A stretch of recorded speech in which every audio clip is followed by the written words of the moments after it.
And welcome back to a sweltering part 43 of Neptunia VIIR. Literally, it's so damn hot in the UK right now. It's why I'm recording this a little bit later in the day, just because it was not going to happen earlier. But this is probably going to be the smallest part of Act 3, or at least one of the smallest parts, because the next dungeon, or the next section, is pretty big, but this dungeon is literally 3 minutes long. And then afterwards is a boss fight, and that's why it's 25 minutes, because the rest of it's the boss fight. But this dungeon is really tiny. If we ignore any enemies, you can have it done in under a minute, just running in a straight line kind of thing. It's really short. But of course I want to show off all the enemies as we go. We have a few to go through.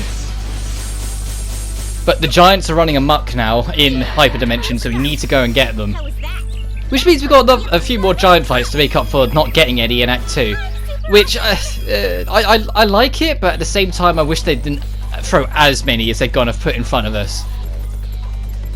Like, from this point onwards, we've still got another 4 giant encounters. And it does burn out very quickly. Also, I finally get all the elemental individual spells here. So we have access to fire, wind, ice, electric. Oh, I don't get all of them, never mind. Electric and, oh no I do, so light and dark. Also, it's interesting that it plays another techie theme from Heart Dimension, like the Digispace themes, instead of playing a normal field theme. Like, I guess because it's tied into Act 3 that it plays like a Heart Dimension theme, but we're in Hyperdimension. Play the fields. As I just kind of go wild on magic here, just then Ram has as many options as possible, since that's who I'm going to be having on our team.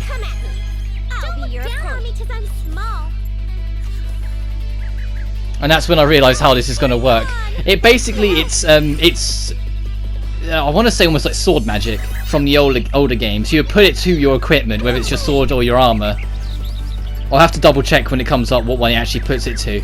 But it's very helpful if a particular enemy is only using one type of attack, that you can swap out to something that's resistant to it and make it so everyone's safe.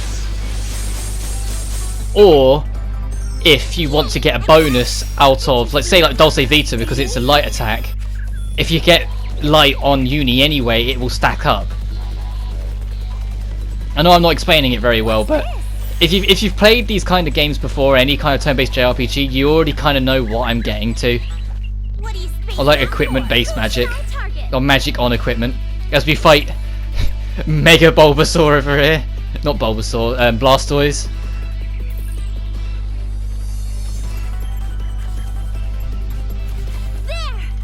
But thankfully this means that this is one of the easier parts to record, because it's a basic dungeon and a boss fight.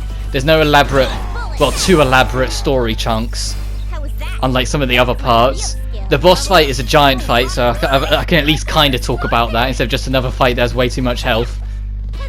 Even though this boss fight coming up justifiably has quite a lot of health compared to the other one, because, you know, it's a giant fight and we don't have the next form characters with us, so they should take a while to fight.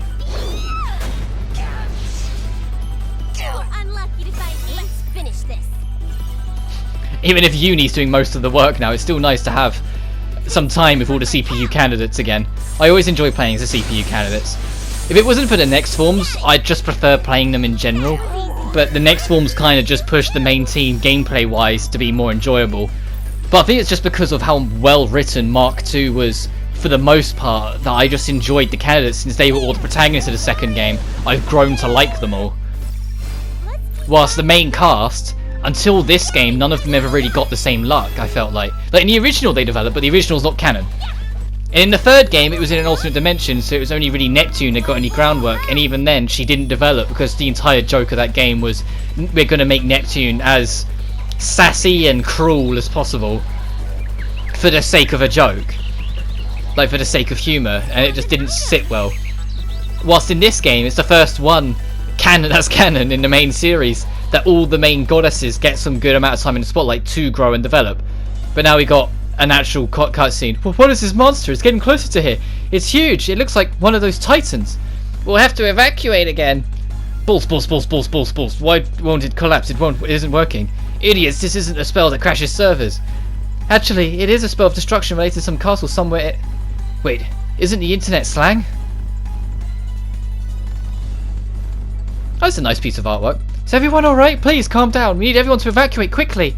Wow, the CPUs and gold fur to come for us. Woohoo! Rom and Ram have always been the cutest. CPU candidates are the best. This insane situation has made this twisted disease a terminal illness. Ah, no, I think he's always been like that, sick. Looks like we made it before it reached the city. But how will we fight it? Uzume was with us before. Please, don't worry. If we use the share crystal Uzume gave me, we can activate the sharing field. Oh ho ho! Yeah, I want to try that. That's not fair, Ram. I want to try it too. Hearing you two talk like that makes me want to try it out too. Yeah, me too, since we're here. May I try it as well? You clods. What should I do, Uni? I want to try it too, but so does everyone else. You too? Why do you have to be such a pain? Just give it to me, I'll do it. Oh. Sharing field? Whoa, well, we won't let that happen. Huh? Go, Isha! Sharing field, activate!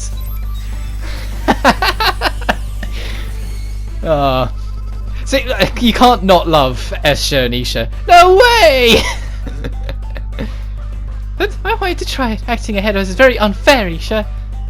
You certainly tricked all of us. Isha, you didn't win with your own power. Don't forget it was because of the help of those doggoos. It's so totally unfair. Tell her, not me, Isha. She doesn't usually force her way in front like that.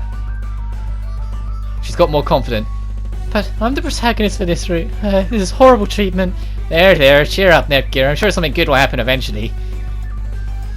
You tried to trick me too, didn't you, Uni? That wasn't tricking you per se. It was more like distracting you. Anyway, stop moping around already. Even a dark CPU looks uncomfortable with all this awkward tension. You're right. Even a dark CPU is getting an expression like that. Or maybe you'd call it more of an expression icon. Hey, that doesn't matter right now. We have to defeat it before the field disappears. I love this game's sense of humour. I think this is the most I've laughed in a Let's Play for this channel. And it's actually been because the game's made me laugh, not just because something bad's happened that I'm not supposed to laugh at. But we got another giant fight, Dark Black, which I can't help but feel like the name's slightly redundant, but whatever. And the strategy with Dark Black is exactly the same as the one we applied with Dark Green last part. It has a weapon and almost like a gauntlet on. The gauntlet breaking it is just there for the defense, but the weapon you want to break because it will hurt like hell if you allow it to maintain as a loud vehicle passes by. I've got my windows open, so if we hear lots of cars go by, I can only apologise, but it's just too hot to close it. I'll end this gracefully. I think the only annoying thing with these giant fights coming up is that if you don't destroy the weapon before it attacks with it, every single time without fail a tiny cutscene will interrupt the game telling you maybe you should destroy the weapon. Like, you get it after Dark Green. You completely understand the Dark Green that you need to destroy the weapons first, so like, it doesn't matter. But no, the game, after this, the game is going to tell us maybe you should destroy the weapon. Which, yeah, I get it, it hurts, and the fact that it hits everyone is kind of terrible. Oh, it didn't do it. Usually it does it. Wait, it does it in another part, I know it does. Don't make me a liar, game. But Ram got absolutely decimated there. You want everyone in your HDD as soon as possible because the attacks hurt. I don't have to tell you that. I remember the game making a point of mentioning it in a bunch of giant fights. And so the fact that it's made me a liar, unless it's going to do it again at some point it's going to say, or something like that. I don't know. I'll do my best. Oh, poor Ram. That was... No, it's not even Ram, it's Rom! Poor Rom! Because my preview window is so tiny, I couldn't tell which one was which. I just kind of connected the dots. Like, hang on a minute, that voice doesn't sound like Ram. Yeah. Transformation. Oh, your weapon's kind of covering your face. There. Oh, never mind. Thankfully, almost all of the healing magic available to us, Rom's got now. And her healing is god tier. Like, make a good use out of it and enjoy it. Ow, ow, ow, ow, ow, ow. Now it mentions it. Even if the CPU's in gold third, they cannot withstand too many attacks from that sword. Everyone concentrate on the sword and destroy it. No! Oh, at least that time we just did a normal attack. I'll be keeping a close eye on you. Dulce Vida? Yep. You don't have any like super strong attacks that hits the whole thing, so you have to try and experiment outward. Because you don't have access to your next form characters.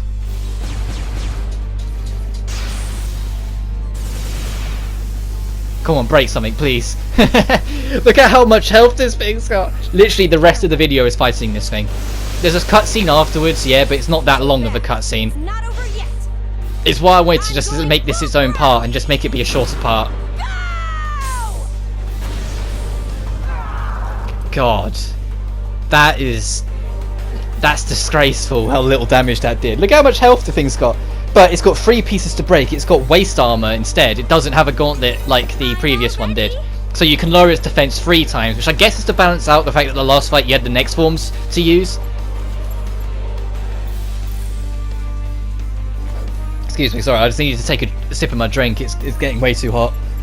My drink's not even cold anymore. It's like my drink's been in the shade all day, but it's just not cold anymore because it's just that hot. We're currently sitting on 29 degrees Celsius, which if you're listening to that and going, wow, that's not that hot, remember we live in the UK. Our hot is like 19 degrees. So anything heavier than that we're not used to. So 29 degrees, well, according to the weather on my phone at least, is way too much. I sword caliber, by the way. We just missed that. It destroyed the sword and right waist armor, so we just only got the left waist armor to say. That's a tongue twister, right waist. Oh, I don't have enough SP for. Well, what am I missing? Oh no, you just can't use Celestial Severance. There are some attacks that the game will not allow you to use in giant fights. It made mention at the start that you can't use any normal attack during giant fights whatsoever. You can only use specials. But there are some specials that just, I guess they're too physical based, so they won't let you use them because they will try. The reason why you can't use normal attacks is because you can't get close enough, which is how the game justifies it. But at the same time, I like the fact that you can't use a basic attack. You have to use magic because it's not like obnoxiously handled. It's very fairly handled. Like I say that like thinking of, I can't remember what the name of the tower is other than Tower of Magic from Final Fantasy VI, where in the late game there's an optional dungeon where if you do it, you get the ability to use double spells, but you can only use magic in there, and it's incredibly obnoxious to deal with. Like it's really painful to deal with. There's no enemy I can't shoot down. Also, you are gonna have to. Having Rom and Ram in the party probably wasn't my wisest, but I wanted to give them some screen time because although they are physically and magically quite powerful in their own little ways, defensively they're always quite abysmal, which is why they keep on dying. They're not like IF and Compa where they're just completely below average and across the board. They are very powerful with their magic, as I'd like to think I've proven throughout the game. I'll revive you. Especially with Rom's healing magic. I'm going to thank you. If you're struggling with any fight, bring Rom along because her white magic, or just healing magic if you want to be fancy, it's so worth having because she can heal status conditions, she can do full heals, she can heal groups, she can resurrect people. Like she covers every basis with pretty high magic stat on it, so you're pretty much guaranteed, even if it's not even if it doesn't say 100% heal, it's still going to be a really high heal. Let's gear up, go! Yeah, This robot. funk. Because I oddly remember it could have different faces as well when it comes down, but I'm either misremembering or it was in the last game that it changed faces, because it might have been Rebirth 3 or Victory that had the faces changed it, and they didn't continue doing it in this one. Nepgear and I will start first. Also, I love the animation of this attack, Superior Angels. More just for that little startup bit for anything, but I can realistically see them having this kind of team composition of doing this. With how powerful Rom and Ram's magic are, especially when they work together. Multiple beam launcher. Just everyone joining together, getting extra little tips and strikes in, almost like just to almost weaken it, just so then the critical hit can do more damage. I know I'm overcomplicating what's ultimately a video game, but it's the way I like to think of it. It's like that one scene from the second Sherlock Holmes film, you know, the one starring Robert Downey Jr. I want to say it's the second one, I haven't seen him in a while. Where, like, well, it's in both of them to an extent, where, like, when he does the process of explaining in his mind exactly how he's going to break down his opponent, there's a lot of points where he'll do a strike solely to weaken a part, so then when he strikes it again later, it breaks it. Like, he softens it almost. That's how I kind of like to think of it on that attack, where all of these like little strikes and bits at the start are weakening, and then Netgear goes in for the final strike at the end, once it's enough to break. And I know I'm reaching at straws here for things to talk about, but I'm trying. There's only so many incredibly long boss fights I can talk about before I run out of topics to discuss.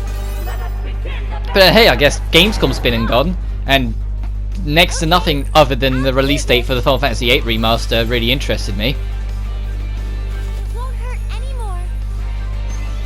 Like, I say that, like, we got like THQ Nordic showed off a bit of gameplay of the SpongeBob Battle for Bikini Bottom remake, and I know it's entirely just because of how close to my heart that game is, but I was incredibly skeptical because the frame rate was not good. The game looked, well, first of all, I don't know whether it was just the frame rate or because the game itself is actually going to be this way, but it looked so much slower than the original release. It felt off. It might just be because of how stuttery the frame rate looked, though, that it might have felt slower. But then on top of that, they've changed the sound effect for picking up the currency, the shinies, to one that sounds a lot cheaper. Now, don't get me wrong, the original, I can understand the complaint, because the original, it was one of those ones where it got higher pitched the more in a row you connected. So if you got loads in a really short space of time, the pitch did get a little annoying. So I just thought they would tone it down, or make it so the highest pitch it gets to is lower than the cap it was in the original game. But instead they've replaced it with the coin sound effect they used in Truth or Square, which in Truth or Square I felt was incredibly cheap, and in this one it doesn't feel any better. But I know I'm just criticising for the sake of criticising, but I want it, if they're doing a remake of one of my all-time favourite games, I want it to be done right. I want it to be respectful to the source. Like, the moment they announced they're adding new, like, some of the beta content and never made it into the final release, was the moment I became a lot more reserved, because there's a good chance it'll be amazing. Like, I'm definitely looking forward to the fact they're bringing back the Squidward boss fight from the beta and functions and whatnot. The fact that they mentioned that there's a couple levels they're interested in bringing back, I'm completely down for. A couple mini bosses they're deciding on bringing back. All of it completely on board for, in idea. But the problem is that I'm always going to be skeptical on that because of how close I hold it. Like, I think I would be completely okay with it if, when it came to releasing it, it was like, if you get it, you get a re-release version of the original alongside it, kind of thing. If they did that, they could do whatever they want with the remake, because I'd still have the original to fall back on and show you guys on YouTube, because I want to let's play it. If it's one of, like, the best games in my opinion, I want it to be done right, and I want to show you guys why I love that game so much. So if I have the original to fall back on, if the remake ends up not being that brilliant, I'd rather that. Like, I've got good faith in THQ Nordic that they will make it as good as possible, but I'm always going to be skeptical because I feel like what they've shown in gameplay, even if they've made it very clear it's a very, very pre-alpha, and the game's not expected to be ready for like over another year yet. Like, they only announced it to quell people's concerns, because a lot of people, myself included, were getting frustrated with the fact that they announced that they were doing a deal with Nickelodeon, but had yet to do anything about it for over a year. It was frustrating, and so I'm happy that they announced it, and I don't mind the fact that it's going to be a while to go, because it's either that or I'd be here still complaining that THQ Nordic are doing nothing about SpongeBob. I'll heal you. Despite the sheer amount of money they could make out of Battle for Bikini Bottom if they do it right. And they know that, which is probably why they announced it early as well, because hopefully if they're smart, they'll listen to feedback. Like, they were saying that when they started development, one of the first groups of people they got were actually some of the speedrunning community, which, although is a small community, are extremely passionate and know exactly how the game should absolutely function My turn. on an interior level, which does give me hope that it will be good for it. But like I say, it's just how stuttery the game was and how slow as a whole it was. If they make the demo public, I'll definitely be trying it out and I'll be explaining my thoughts on it at a further point. But I've got a feeling with how pre-alpha it was, that they're not gonna. And all that was in the gameplay was in the first level, Jellyfish Fields. It was the first area of it, but with none of the cutscenes. And then it was the boss fight with, thankfully, it did have its cutscenes, so you could get a vague idea. And the cutscenes showed me something quite interesting that I'm actually happy they're doing. It seems like they're not re-recording. This seems like they're not re-recording all the voice lines. They're just using the voice lines from the original, which I'm completely okay with, because I thought the voice work in the original was apt. I thought it was really well done, and it didn't need a re-record, especially because it would be very respectful to Mermaid Man and Barnacle Boy to have their original voice actors back. Well, I say, off the top of my head, I know Barnacle Boy came back, but I don't know if Mermaid Man's voice actor came back at the time, so who knows. But either way, both Mermaid Man and Barnacle Boy's voice actors unfortunately have passed away, so if they could just keep the old voice clips, I would much rather it, so I don't have to have the sadness of knowing it's not actually Mermaid Man and Barnacle Boy. And I know that's entirely childhood bias, and there's always a chance they won't be able to do it for whatever licensing deal tied to the actors and whatnot. But I hope they can. Like, I know Mr. Krabs voice actor didn't come back for doing it, but if you've played any SpongeBob game, you know he doesn't. It's an oddity. It's kind of like how it's gonna really annoy me that his name slipped my mind. The guy who plays Woody from Toy Story, he voices him in all the films, but he never voices him in a single other piece of media. Instead, his brother takes up the role. He just doesn't do the video game roles for whatever reason. Although, yeah, that slight cut there was because of all the skip fights. It ended up building up to half an hour, so it had to stop the footage, so I had to restart it.